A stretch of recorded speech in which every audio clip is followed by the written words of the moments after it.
equity, all right? The whole notion of using debt financing is played out. It's old school. Nobody's doing it anymore, all right? And I'm saying this from the standpoint not to knock financial institutions.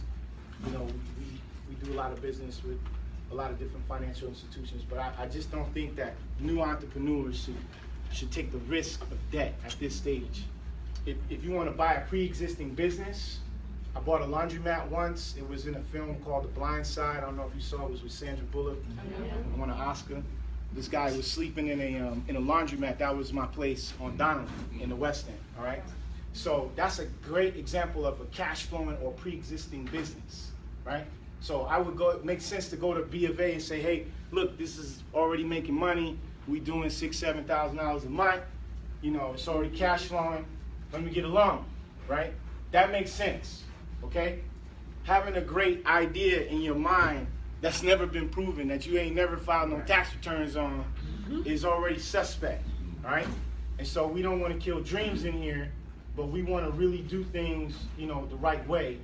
And taking out a loan for a business that's not proven is suicide, right? And I'm telling you this, having sat in this seat, I think it was almost 10 years ago, Al?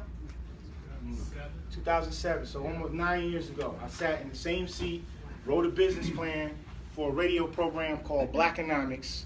It aired at the time on Sirius XM. They stuck us at 5 o'clock in the morning, and it went from 5 to 6, from 6 to 7, and from 6 to 9, and then it turned into a 24-hour radio network. And right now, as I'm speaking, we syndicate Bev Smith from her house in Pittsburgh to my shop here in Atlanta to 20 other radio stations, and WAOK, CBS Radio is one of them. Y'all listen to Bev Smith every night. So I say that to say that business plan was written right here at BBI on the other side of the table, right? And we ain't getting no loan from no bank to do it. And I don't say that knocking the bank. I say that because we have to figure out other ways to raise capital.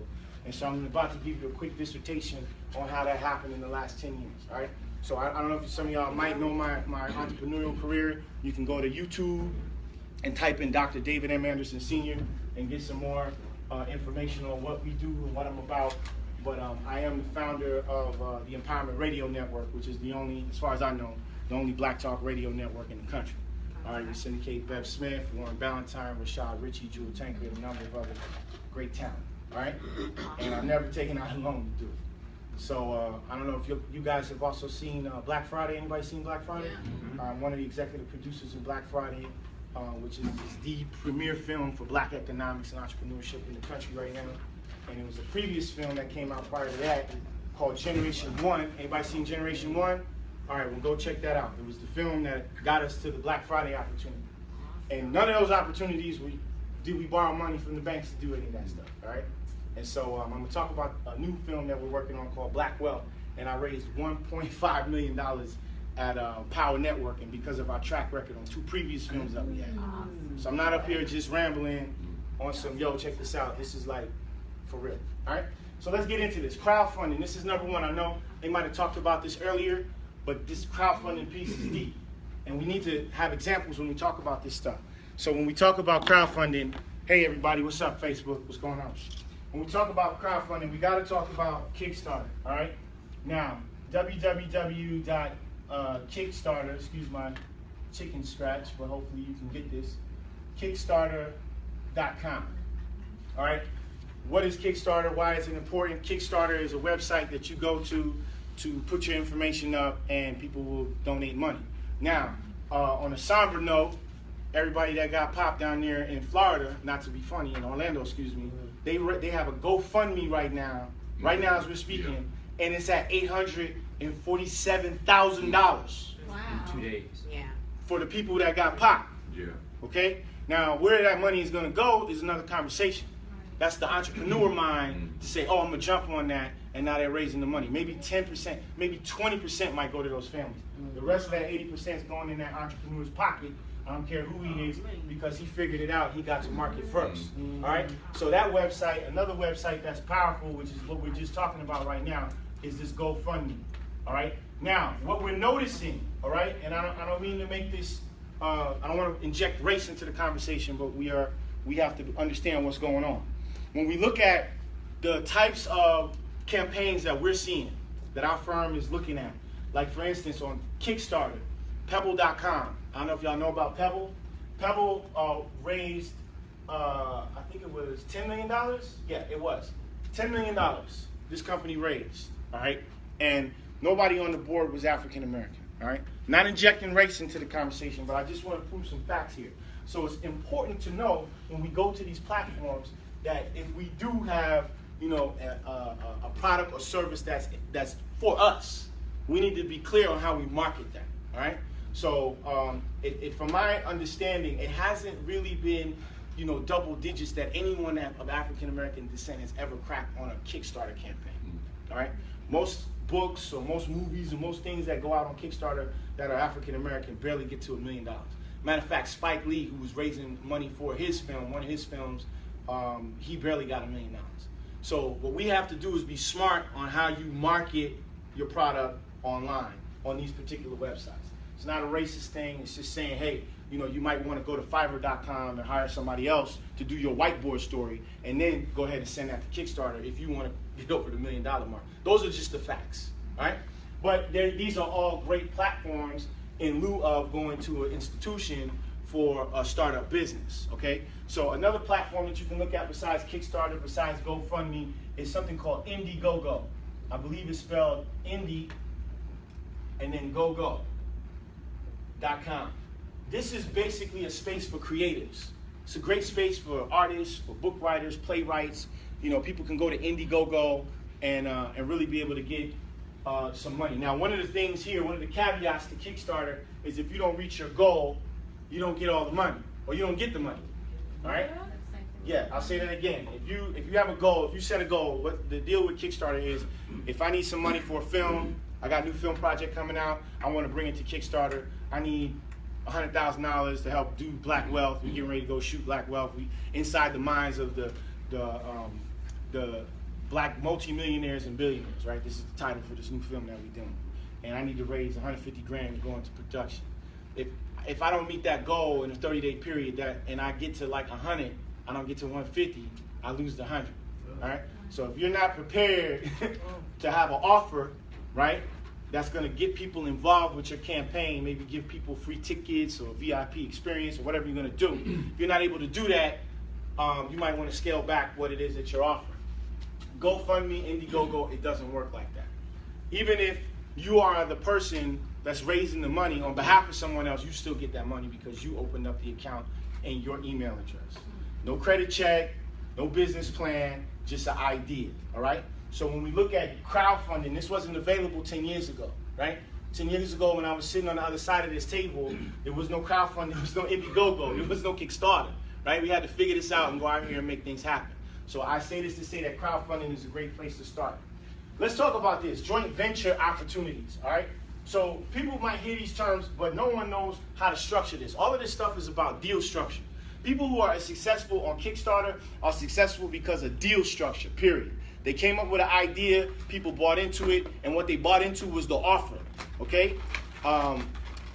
Spike Lee did a deal for his new movie, one of the movies that he did, and he was selling off memorabilia from 40 Acres and a Mule. He was selling off stuff that he had from a Malcolm X film. That's like priceless. This dude was selling it in order to raise money for the film. So that's all about the deal structure, okay? And this is really important, what I'm about to show y'all right here. There's just two ways that we structure real estate deals. One of the things, George, from a student of George C. Frazier, all you guys should read his books. He's got books called Race for Success, Success Runs in Our Race. I speak at the conference annually. And so George Frazier teaches us about something called multiple streams of income. So I know some of y'all might be on the job, you might have to go to work in the morning, 9 to 5, you got to clock in at the plant, all this type of stuff. If you want to get away from that, right? I'm like Neo, right? Come help you get you out the matrix, okay? I speak against this type of stuff because I believe that, we have other things to do with our time and you go and give it to somebody else for $10 an hour. So I speak very strongly to this. So if you like being at the job, you're going to be a little uncomfortable because I speak against that, right? I'm just telling you up front. But the reason why we're able to talk like this is because George Frazier teaches us about multiple streams of revenue, all right? So it's okay to practice and understand what I'm saying. It's a practice, like lawyers practice law, Doctors practice, medicine. Entrepreneurs practice multiple streams of income. All right. And so for me personally, my 3 streams of income come from 1, obviously the radio network and broadcast media. 2, training, speaking, product sales, books, what I'm doing right now. And 3, real estate. I'm a staunch real estate investor. This is, if you've seen Black Friday, you saw us do some amazing stuff as it relates to real estate. And so what I'm going to show you right now is how we put together our real estate deals. We've been buying real estate here on the courthouse steps in all 159 counties in the state of Georgia for the past 10 years, every first Tuesday. And none of that money that I use is my own. You hear what I'm saying? How does that happen? It's all in the deal structure. Watch what I'm about to show y'all. Pay attention. There's nothing else more important going on right now but what I'm about to show y'all. All right? So check it out. Number 1, this is what we'll call, and it would be the death of the pen. See how the devil works? It's the devil. Brother trying to give us information to save us. The pen don't work. All right, check it out. So here we go. The pen's working.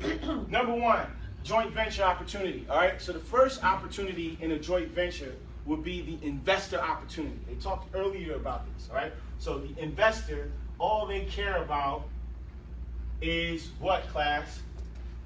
The money. They don't care about your health. They don't care about your stages of Parkinson's disease and being shot with Parkinson's in 1976 and now you die, 32 years later. They don't care about any of that. They just care about their money, their bottom line. I was making a joke about how, well, it wasn't a joke, but it was really cause of death for Muhammad Ali was actually injected Parkinson's disease, but y'all can check that out on your own time.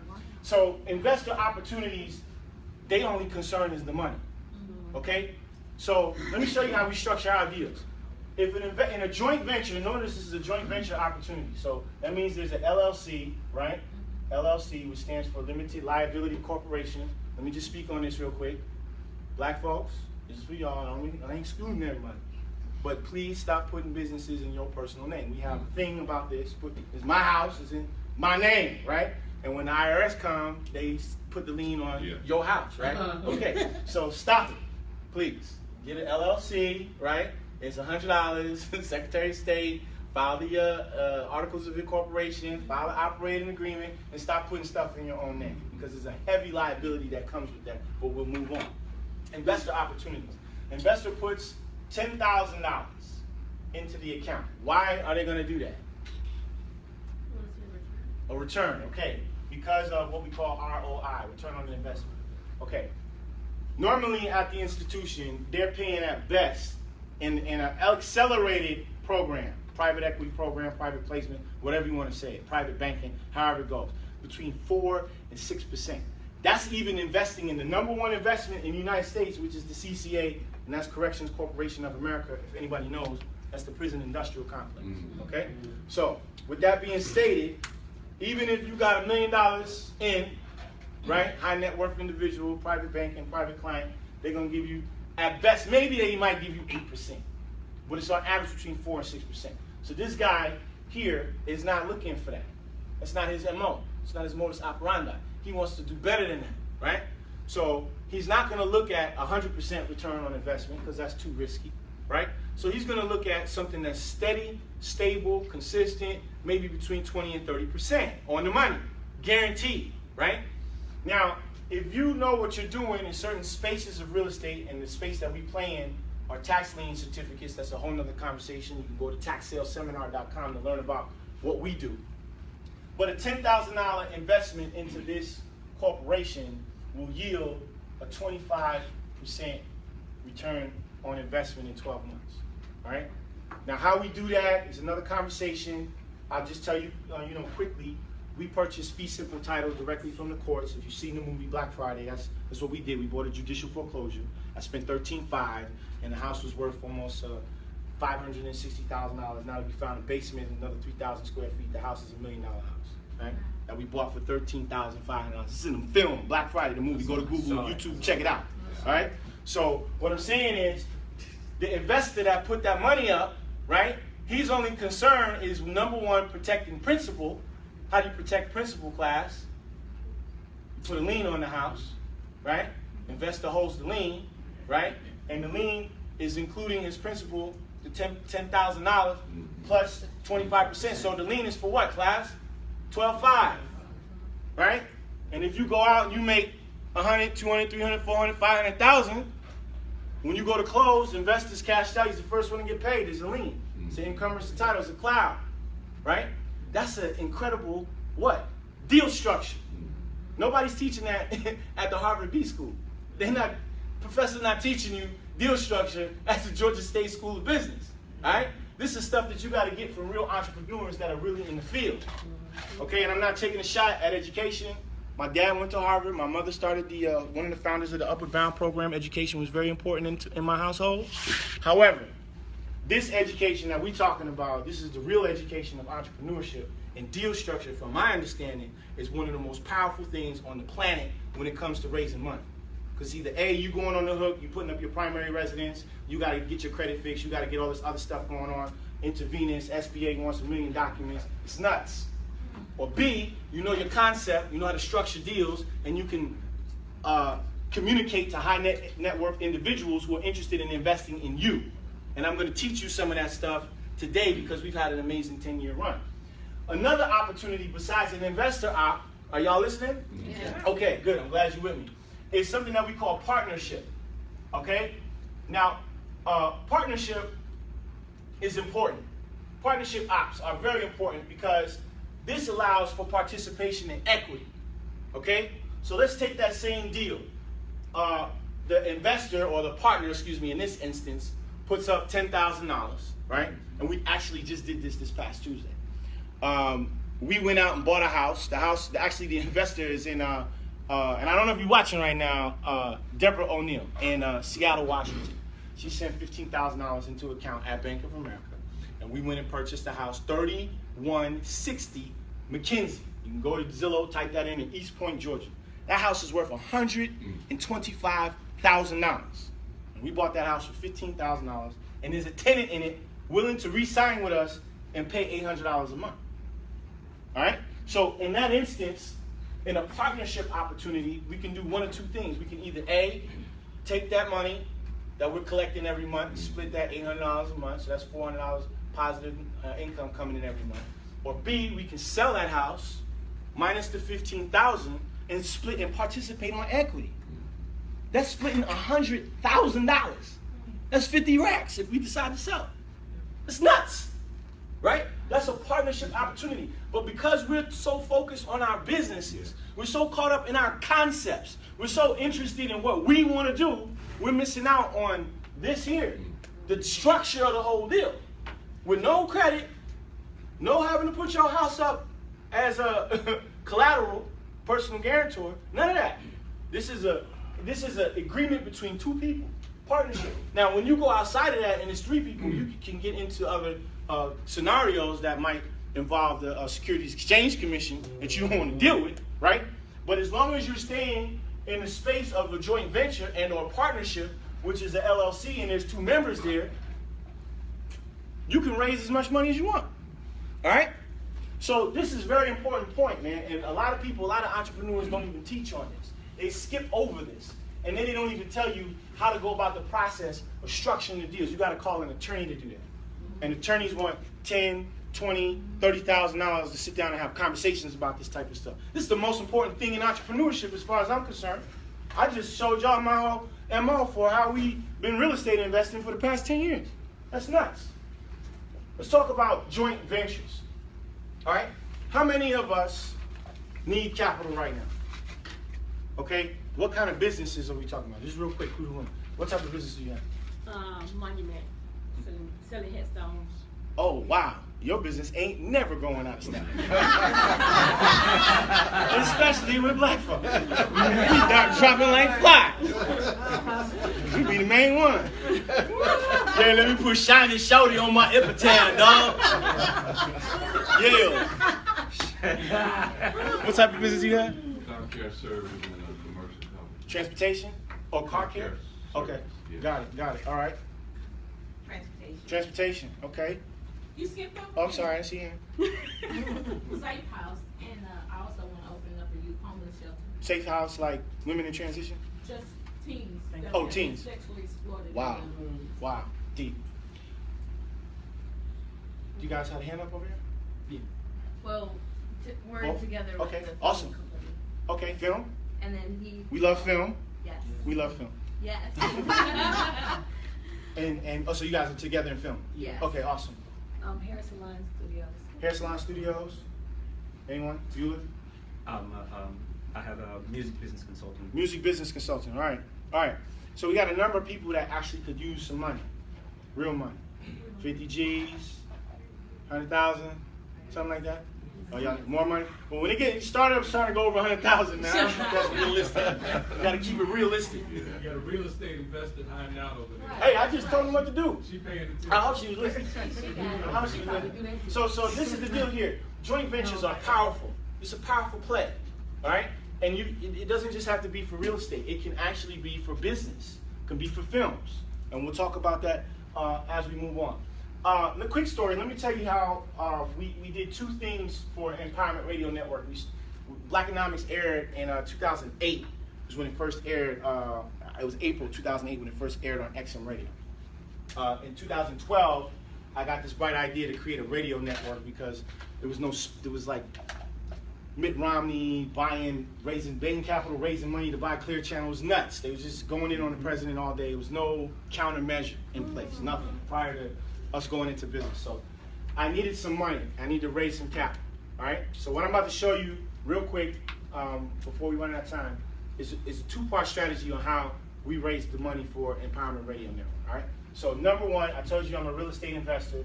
So obviously my real estate dealings allowed me to do what we call self-finance the radio network. All right. So we own all the equipment.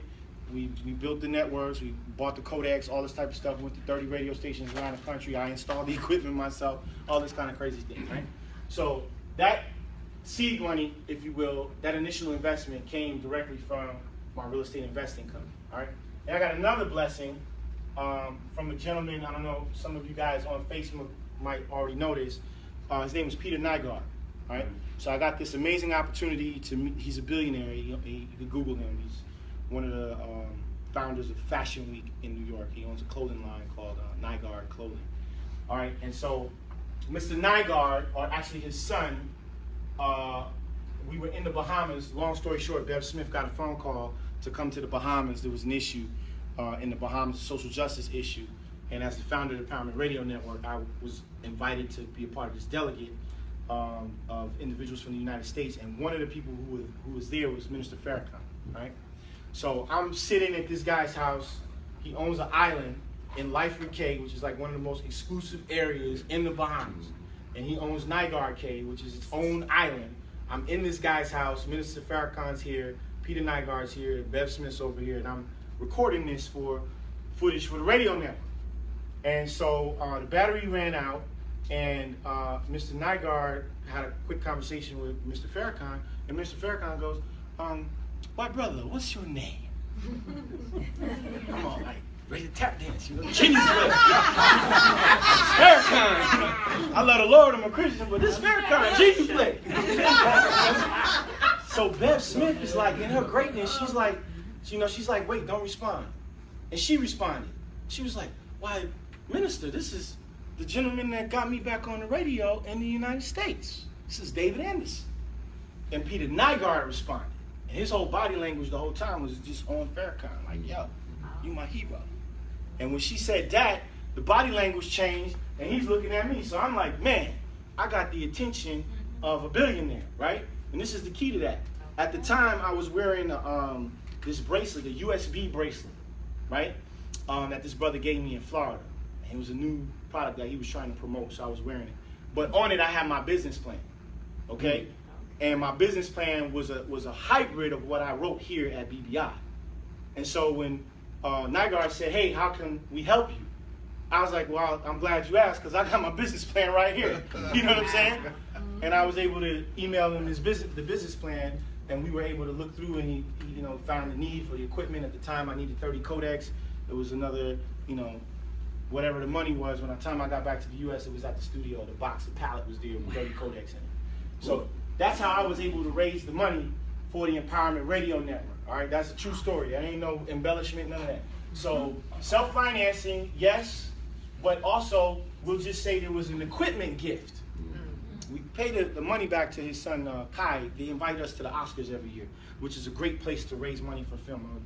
I talk about really exclusive places, not to make myself look bigger, but to kind of stretch your minds, because if you need some real money, it's not coming from the barbershop, all right? It's going to come from the Oscars, right? And not sitting in the Oscars trying to talk to Beyonce or Chris Rock or whoever. It's at the Oscar parties where people are asking, what's your new film going to be, right? That's where you go raise money for film. It's at the fight party. Not talking about fight parties at JR Cricket. I'm talking about actually getting on the plane and going to Vegas to the MGM and getting a box seat and raising money, right, before the fight, before the main event. This is what's going on, right? They building a dome down in, Arthur Blank's building a new retractable dome for a team that sucks, that'll never meet the Super Bowl, right?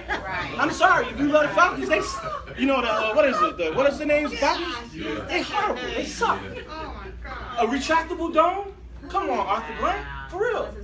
That is a real estate power play. It's another subject matter for another situation. They bought up all of English Avenue and they bought up all of Vine City, and now the impact that's going to come from this dome is going to just rock the hood, and ain't nobody own nothing down here. That's a whole other piece. All right. So I say this to say, when we really understand what's going on, you have to put yourself in strategic locations to be able to raise capital, real capital. And when we start understanding that as entrepreneurs, where we place ourselves will change. We won't just be at Essence just to be watching Frankie Beverly and Mays, do whatever he's doing. Somebody's raising money, right? Somebody somewhere raising money. It's just about, are you prepared and can you get in? Let's talk about, we can skip over this real quick because I shouldn't be talking about this. This is a new opportunity. I need to talk about this. What we need to talk about is this here. We're going to end on this. This is the most powerful thing that you will get tonight. There's a lot of powerful stuff we talked about, but this right here, as the young people say, this right here, this right here, this is nuts. What is this? This is the EB5 program. Okay, everybody need to be writing this down. EB5, all right? Because some of y'all might need more than the little $50,000, $100,000 that it normally takes to get things jump started. What is EB5? EB5 is one of the dopest programs, and when I say dope, I mean one of the greatest programs that I've ever seen as it relates to financing, okay? Now, you can't really see this a little bit, so I'll read it to you. U.S. Presidency EB5 Visa Program. You can't learn all about this in a 30-minute session, okay? So you're going to have to do some research, homework assignment, right? And YouTube University is where we go to learn, okay? Go to YouTube and type in EB5. Dr. Edison, I called, I went to BBI, and I heard you speaking. I need to understand this. Something you said, EB5? Can you tell me more about it? I know you're very busy, but I just want to know, how does this program work? YouTube, Grandma. YouTube University, please, people. All right? $500,000 direct investment. This is the first part of the program of EB5 that I want to talk about. Anybody can use $500,000? Okay, now, just real quick, we don't use the EB5 program to start a barbershop, okay? Don't care about your business plan. I know we got dreams here. I'm not trying to shoot your dreams down, but then nobody needs $500,000 for a barbershop. Nobody. I don't care if you got rims and you just laying back and you watching TV, you're still getting a haircut. Nobody needs to spend no $500,000 on a barbershop, okay? But if you want to purchase a franchise, right, like a Little Caesars Pizza, and all three of them in the South Metro area, I'm talking about Cascade and Kempton Road and the one in Greenbrier, are popping, okay? They got security in there at 7 o'clock that go all the way to close. Little Caesar Pizza franchise is no joke. If you had $500,000, right, of money that was capped at 4%, right, that didn't require a credit check, that only required a business plan, you could then buy what? A franchise. Now here's the deal with the EB5. Foreign nationals, keyword, right? Dr. Anderson, what a foreign national is, shouted. The foreign national is someone who comes, no, I'm being serious. Just to get these questions all the time. I'm not being funny. I'm being serious.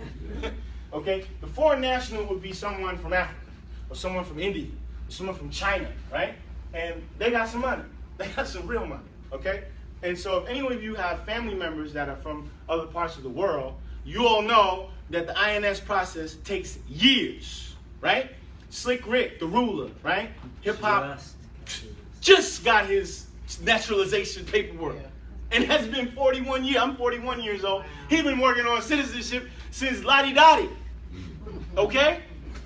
Now, when the Chinese foreign national comes into town, they not waiting on 41 years, man. They got $500,000. They trying to invest in somebody's business. They getting the green card immediately. All right? And the green card is for the whole family. It ain't just for them. It's for the husband, the wife, the kids, the grandma, the cousin, the dad, all of that. The whole family coming over, right? And all it takes is one direct, in this instance, direct, this is important information, direct investment, right? Of what, class? 500K. These are the criteria of the program. Foreign nationals that want to invest in a business enterprise and live in the United States, there are two viable options. Now, normally Facebook, y'all getting a real treat, because normally I only make a little bit of notion to EB5 to kind of stretch your brain and make you go out and get some information about EB5, right? And EB5 is a long process. I know I make it sound sexy. It can take up to 24 to 36 months. But there's a new program that I'm going to talk about tonight. And it's called E2. Ain't nobody talking about E2.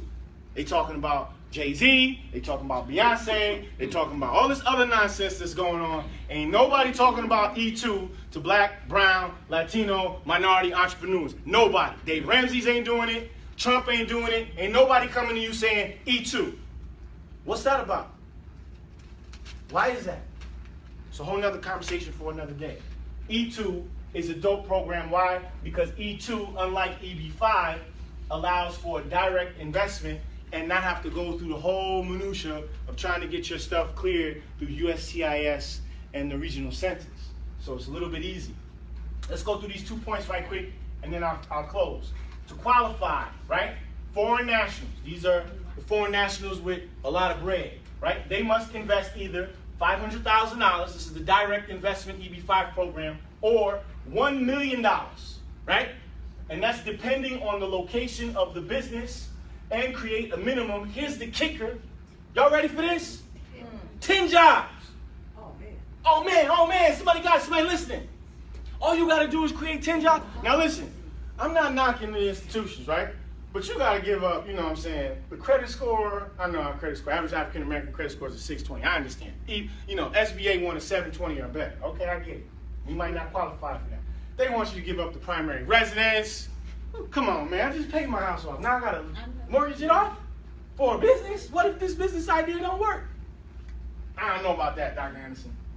All you gotta do here is create a minimum of 10 new jobs. Most business plans that y'all write here in BBI create jobs. This is what America's all about. They're talking about make America great again. How about teach people how to create jobs? How about that? That makes America great. Then people don't gotta go and rob people and kill people and shoot people when they're making money, right? They got other things to think about, okay? So that's just what's going on. To qualify, let's talk about this right quick. Foreign nationals must make a substantial, what's substantial mean? 500, 1 million, whatever you got. Substantial investment into a business. It don't say what type of business, it says a business. That's key. This is not considered a marginal enterprise. No barbershops. I'm just saying. Let's keep it real, right? The man telling you, no barbershops. In addition, you must obtain a minimum of 50% ownership in the business. So this is for E2. Remember, E2's equity-based. EB5, American entrepreneur can retain 100% ownership. So E2 program wouldn't really work for Empowerment Radio Network because I'm not interested in giving up no equity.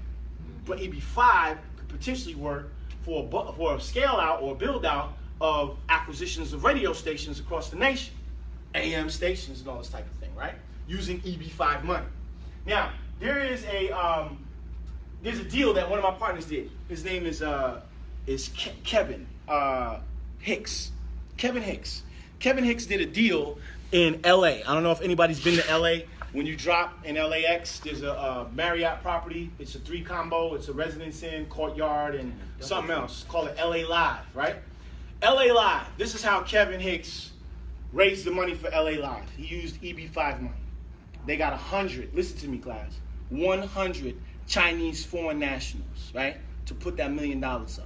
And that's how that $100 million hotel, when you land at LAX, that's how that got built.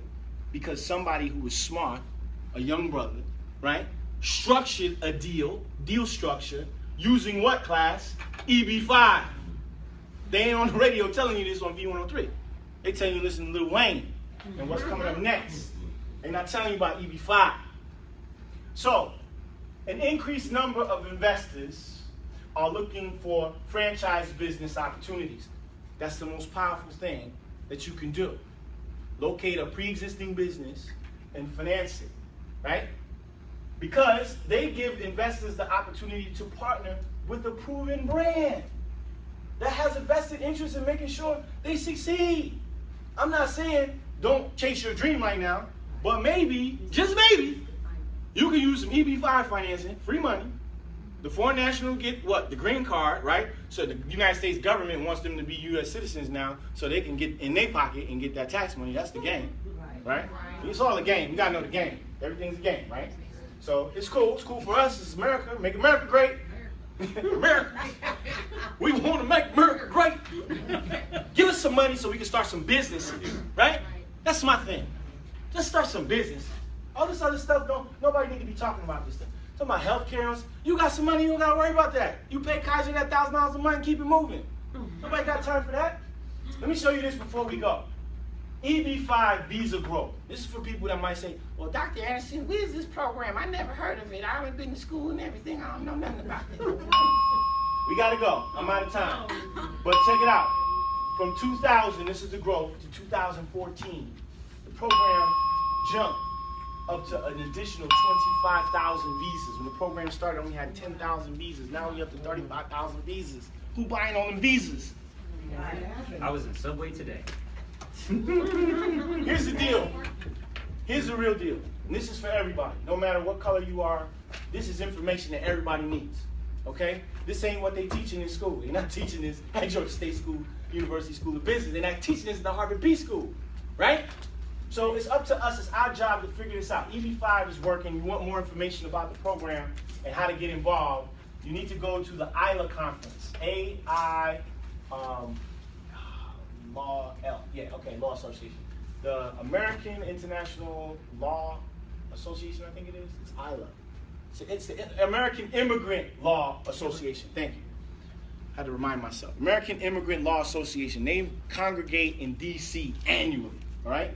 So this is something you can't miss.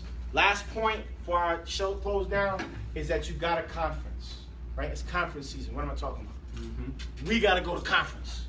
We're not at conference. There's a solar panel conference. There's the transportation conference is in Detroit. Hello, transportation people. All the black transportation people come to Detroit, to the Dallas at Omni. There's the Congressional Black Caucus. There's the National Association of Black Accountants is going down in the Diplomat in Hollywood, Florida. There's conferences every weekend for the rest of the summer, clear till November. What does that mean? That means if you got a new business, you can go to each conference, set up, speak, do what you do, show your wares, and get paid. We just left Power Network, and I did $50,000 in product in 3 days. So you don't need a loan to go to conference, to go put your products and services up and go every month. You should be conferencing every month, not to make money, but to meet the people that you haven't met yet to help your business grow. You can't grow your business here in Atlanta, hanging out with people that are struggling, trying to figure things out just like you. You got to go somewhere else. You got to go to the Cannes Film Festival. You trying to put a movie out. Y'all talking about faith-based movies. Who's financing that? The film industry is full of people that don't look like us. Their whole model is to raise capital to protect their country. That's what Zionism is actually about in the film industry. And y'all want to talk about Christ? You got to get a strategy together to really raise some capital for film. So that's not going to happen here. I just told you real quick where we raise money. The Bahamas, Power Networking, D.C. at the Gaylord Hotel, at the game, the Mayweather fight. We ain't raising no money in Atlanta. Everybody in Atlanta's fronting. Ain't nobody got no money in Atlanta. No, serious. Let's keep this real. That's real talk. That's the realest thing I've ever said. So if y'all want to be successful, we got to figure out where this money is, show up, present, have our stuff together, have our business plans together, know how these programs work, and come with some ideas that will work. Stop coming up with ideas that you think are great, that you fall in love with, and use proven systems and get in front of people with some real capacity. When we start doing that, our problems go away. So that's my time for today. Yeah. Thank Al for allowing me to grow up here at BVI. Hey, I saw some little hand. Oh, I get some. Thank you guys. I got some acknowledgement on it. Questions? We have time for questions, or that's it? Of course not. All right, so I'm gonna leave my information right here because I know y'all gonna ask. It's info at ERNNOW.com. All right. If you got a question, because we gotta go, we're pressed for time. Email me. I'll respond through the email, and then we'll go from there. But I really appreciate you, Al, for allowing for this process. This has been a 10-year process. But just know that BBI is always proud of every accomplishment. Oh, thank you. We're with you all the way. Thank you. Thank you. Appreciate you coming back and sharing with these aspiring and current business entrepreneurs ready to launch to the next level, right? Yeah. All right. All right. Cool. Thank you, guys. And then everybody say hi to everybody on Facebook right quick. Just say hello. Hello. Hello. Hi, how you doing? All right. Everybody on Facebook. All right. This is what you new business look like. New business. That's what's making America great right there. New business. All right, guys. Thank you.